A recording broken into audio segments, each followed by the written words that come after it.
লেন্সের সাহায্যে অবতল লেন্সের ফোকাস দৈর্ঘ্য নির্ণয় করব পিন পদ্ধতিতে। তার জন্য আমাদেরকে কি করতে হবে, প্রথমে একটি পিনকে বস্তু হিসেবে ফিট করে তাকে উত্তল লেন্সের সামনে রাখবো। সেই জন্য আমাদেরকে এইখানে একটি সৎ প্রতিবিম্ব দেবে।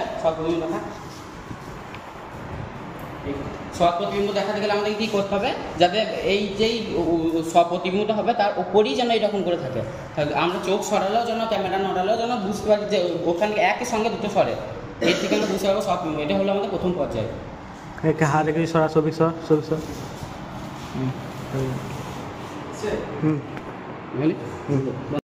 ফোকাস দৈর্ঘ্য নির্ণয় করার জন্য আমরা অবতল লেন্স থেকে এই বস্তুর দূরত্ব, প্রতিবিম্ব দূরত্ব এবং লেন্সের মাঝখানে রাখবো। এবং উত্তল লেন্সের মাঝখানে রাখলে যেহেতু অবতল লেন্স একটি অপসারী লেন্স, এবং তার জন্য অপসারী রশ্মি অপসারিত হয়ে যাবে এবং প্রতিবিম্ব কিছুটা পিছিয়ে যাবে। তার জন্য আমরা পিনটিকে এই অবতল লেন্স এইখানে রাখবো। এবার এর জন্য এই উত্তল লেন্স থেকে যে লাল রশ্মি আছে সেখানে এইখানে আর অবতল লেন্স থেকে রাখার পর এখানে আর প্রতিবিম্ব সৃষ্টি হবে না, যেহেতু অপসারী লেন্স তার জন্য পিছিয়ে প্রতিবিম্ব সৃষ্টি হবে। দ্বিতীয় পর্যায়ে আমরা ক্যামেরা সেইটাই দেখাবো। উত্তল লেন্স এবং পিনের মাঝখানে অবতল লেন্সটিকে রেখেছি। যেহেতু অবতল লেন্স অপসারী আমরা আগেই বললাম, তার জন্য প্রতিবিম্ব যেখানে উত্তল লেন্সের প্রতিবিম্ব হয়েছিল তার থেকে কিছুটা পিছিয়ে হবে, কারণ অবস্থিতটা হচ্ছে রশ্মি। তার জন্য আমরা প্রতিবিম্বটাকে সেট করেছি এবং উত্তল লেন্সের করে ঠিক করা হয়ে গেছে। আমাদের ওই প্রতিবিম্ব সৃষ্টি হয়ে গেছে। এবার ক্যামেরায় যে প্রতিবিম্ব দেখানো হচ্ছে।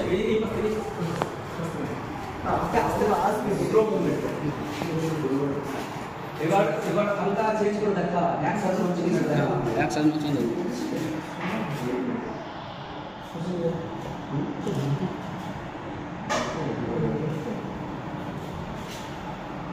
এই তো এবার তুই একটু চেঞ্জ কর, এই তো ঠিকঠাক। হ্যাঁ সরে যাচ্ছে, অনেকটা সরে যাচ্ছে। অনেকটা হ্যাঁ প্রতিবিম্ব ডিস্টার্ব হচ্ছে। আমরা যদি বস্তুকে এই পিনটিকে তার অবস্থান থেকে দূরত্ব কিছু পরিবর্তন করি তাহলে প্রতিবিম্বটি ডিস্টার্ব হবে। তার জন্য এখানে প্রতিবিম্ব যেরকম করে হওয়া কথা সেরকম হবে না। তাই এর থেকে আমরা বলতে পারি যে প্রতিবিম্ব আমাদের ঠিকঠাক হয়েছে। এবার আমরা এর ফোকাস দৈর্ঘ্য কীভাবে নির্ভর করবো।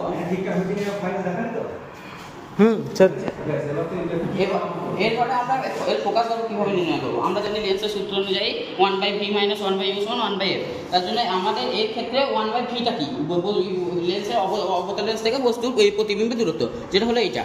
আর অবতল লেন্সের বস্তু কোনটা ছিল, যেহেতু অবতল লেন্সের এখানে বস্তুটা হলো, যেহেতু আমরা অবতল লেন্স উত্তল লেন্স এবং পিনের মাঝখানে বস্তুটা রেখেছিলাম, তার জন্য অবতল লেন্সের বস্তুটি হলো যেখান থেকে লেন্সের যে প্রতিবিম্ব হয়েছিল সেটা, অর্থাৎ লেন্সের প্রতিবিম্ব দূরত্ব মানে উত্তল লেন্স থেকে যে প্রতিবিম্ব দূরত্ব ছিল সেটা অবতল লেন্সের প্রতিবিম্ব। এবার আমরা ক্যালকুলেশনের মাধ্যমে 1/v - 1/u মান বসিয়ে ফোকাস দৈর্ঘ্য বার করতে হবে।